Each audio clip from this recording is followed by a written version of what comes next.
O desejado de todas as nações. Capítulo 12. A vitória. Então o diabo o transportou à cidade santa e colocou-o sobre o pináculo do templo e disse-lhe: Se tu és o filho de Deus, lança-te daqui abaixo, porque está escrito que aos seus anjos dará ordem a teu respeito e tomar-te-ão nas mãos para que nunca tropeces em alguma pedra. Julga Satanás haver agora enfrentado Jesus mesmo em seu terreno.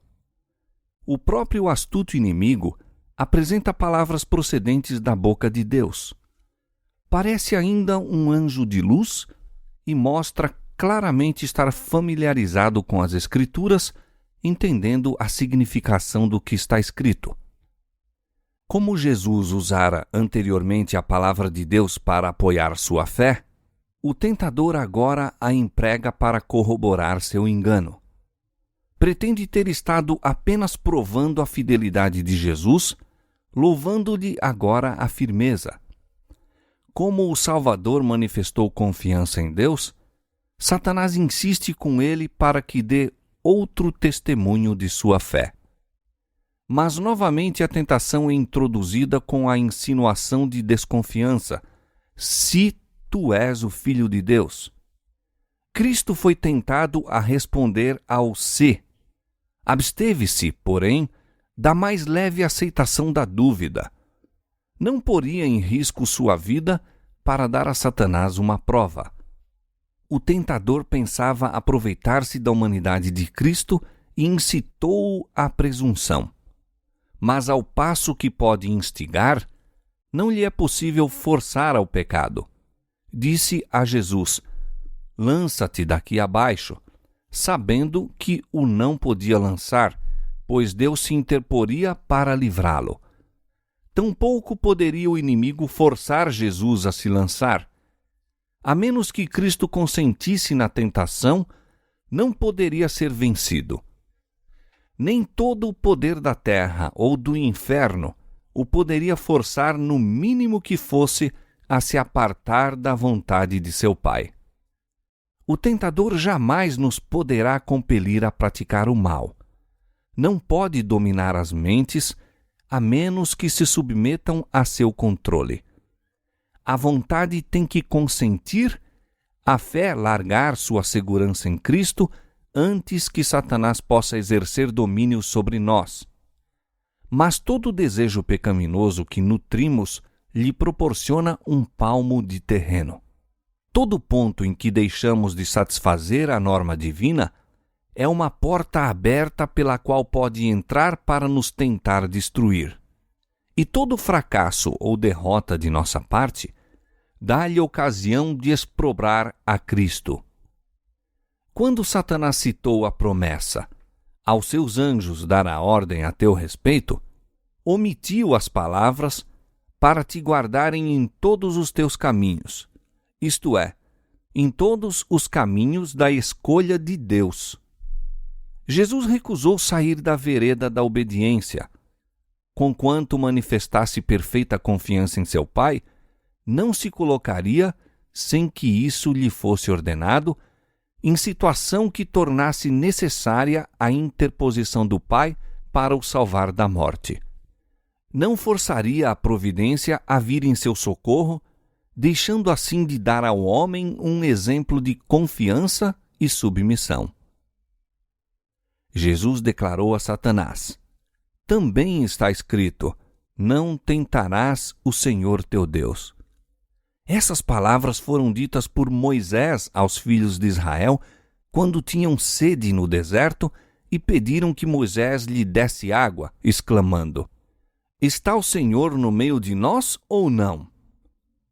Deus operara maravilhas por eles.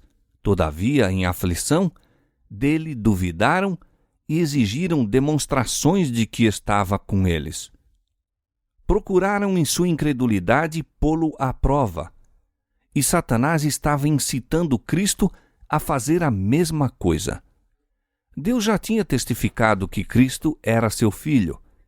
Pedir agora um sinal de ser ele o Filho de Deus seria pôr à prova a palavra divina tentando-o. E dar-se-ia o mesmo quanto a pedir o que Deus não havia prometido. Manifestaria desconfiança e estaria realmente provando-o ou tentando-o. Não devemos apresentar ao Senhor nossas petições para provar se Ele cumpre sua palavra, mas porque as cumpre.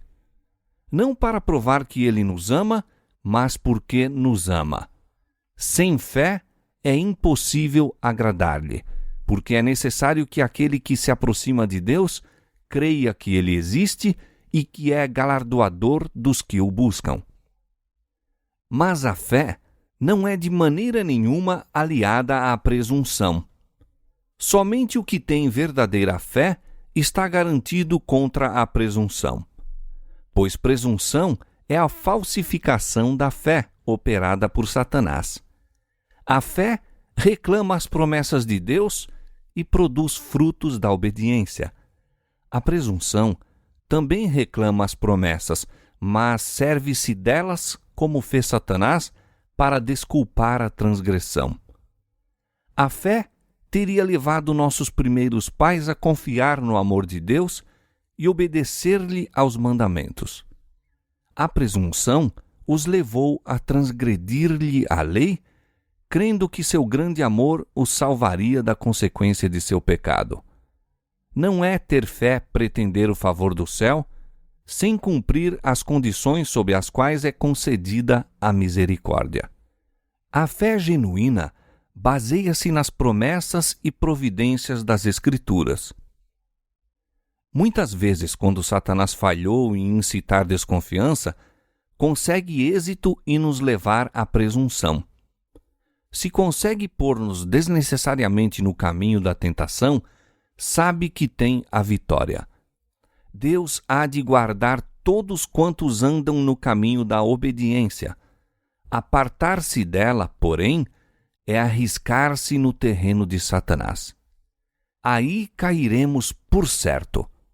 O Salvador nos ordena: vigiai e orai, para que não entreis em tentação. A meditação e a oração nos guardariam de nos precipitar, sem ser solicitados, ao encontro do perigo, e seríamos assim salvos de muitas derrotas. Entretanto, não devemos perder o ânimo quando assaltados pela tentação. Frequentemente, quando colocados em situação probante, duvidamos de que tenhamos sido guiados pelo Espírito de Deus. Foi, no entanto, a guia do Espírito que dirigiu Jesus para o deserto para ser tentado por Satanás.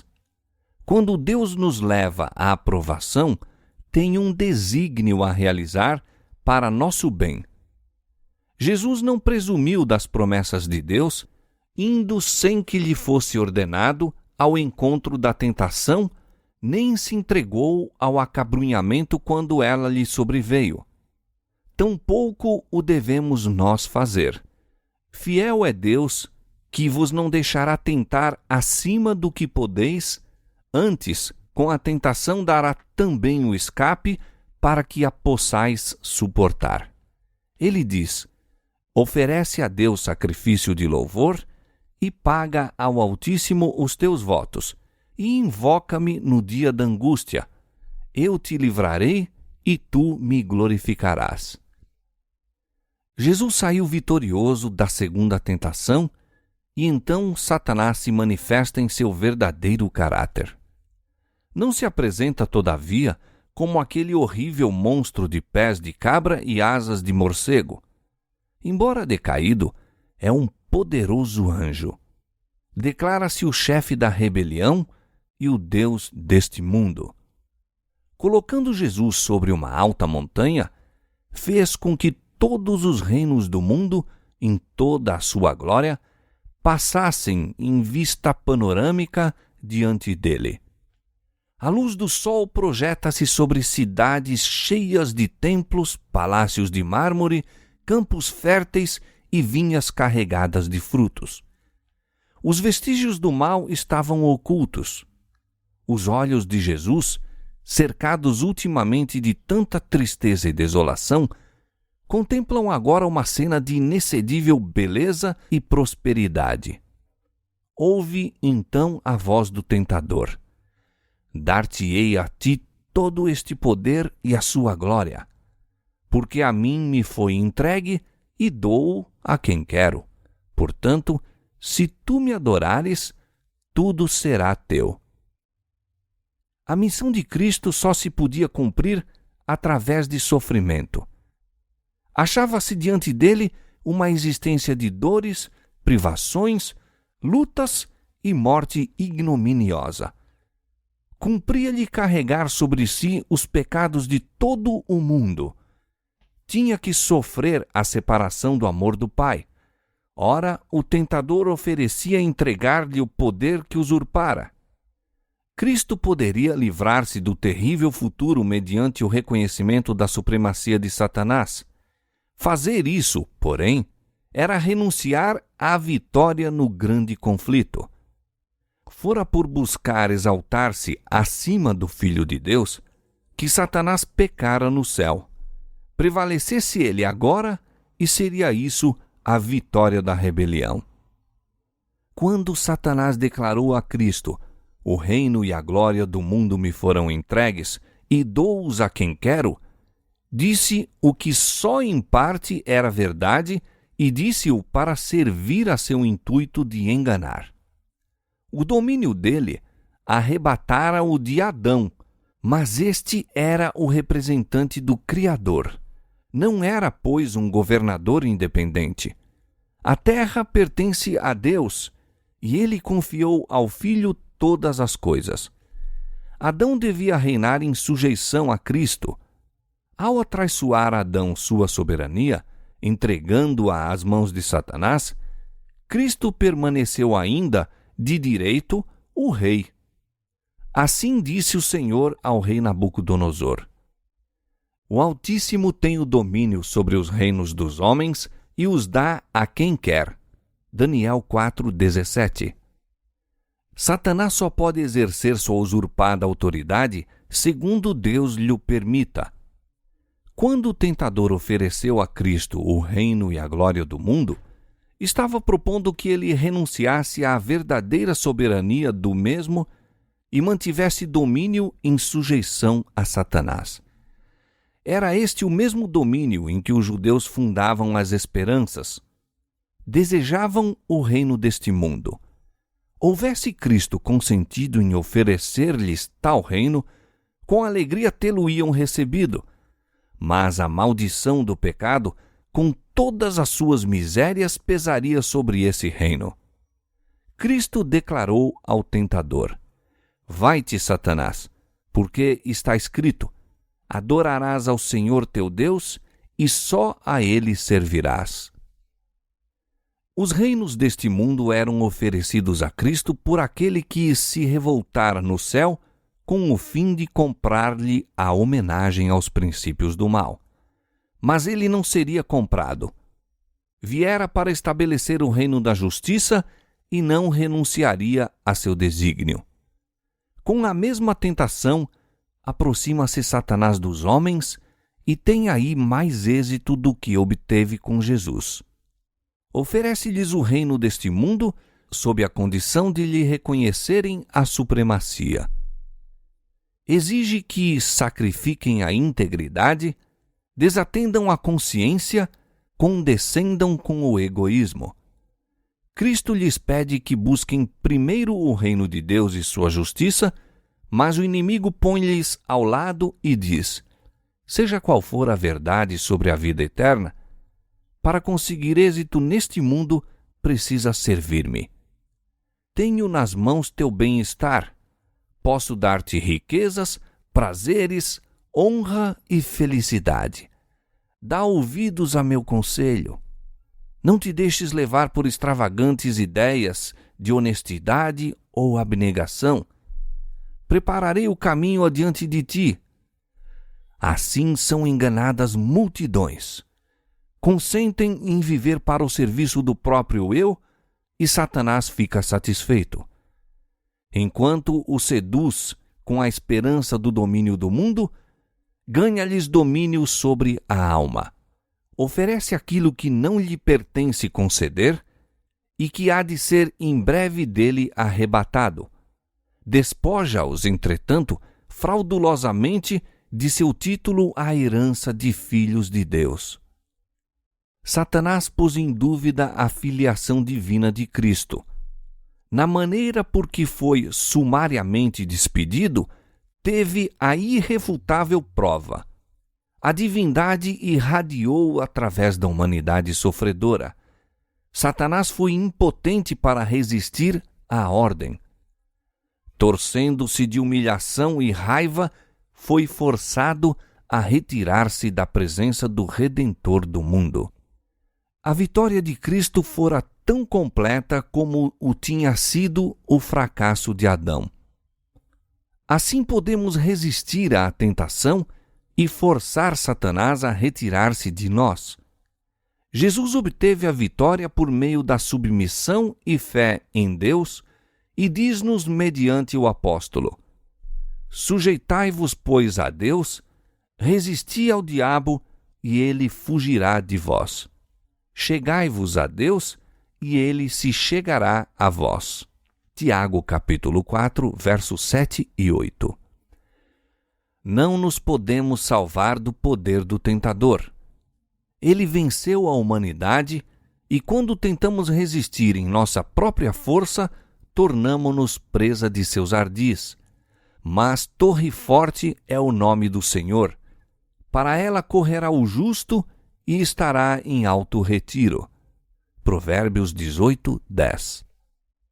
Satanás treme e foge diante da mais débil alma que se refugia nesse nome poderoso. Havendo partido o adversário, Jesus caiu exausto por terra, cobrindo-lhe o rosto o pavor da morte. Os anjos do céu haviam testemunhado o conflito, contemplando seu amado capitão enquanto passava por inexprimíveis sofrimentos para nos abrir a nós um meio de escape. Resistira à prova maior do que jamais seremos chamados a suportar. Os anjos serviram então ao Filho de Deus enquanto jazia como moribundo. Foi fortalecido com alimento, confortado com a mensagem do amor do Pai e com a certeza de que todo o céu triunfara com sua vitória. Reanimado, seu grande coração dilatou-se em simpatia para com o homem e saiu para completar a obra que iniciara, para não descansar enquanto o inimigo não estivesse vencido e nossa caída raça redimida. Jamais poderá o preço de nossa redenção ser avaliado enquanto os remidos não estiverem com o Redentor ante o trono de Deus. Então, ao irromperem as glórias do lar eterno em nossos arrebatados sentidos, lembrar-nos-emos de que Jesus abandonou tudo isso por nós, que ele não somente se tornou um exilado das cortes celestiais, mas enfrentou por nós o risco da derrota e eterna perdição. Então, lançar-lhe-emos aos pés nossas coroas, erguendo o cântico: Digno é o Cordeiro, que foi morto, de receber o poder e riquezas e sabedoria e força e honra e glória e ações de graças. Apocalipse 5:12.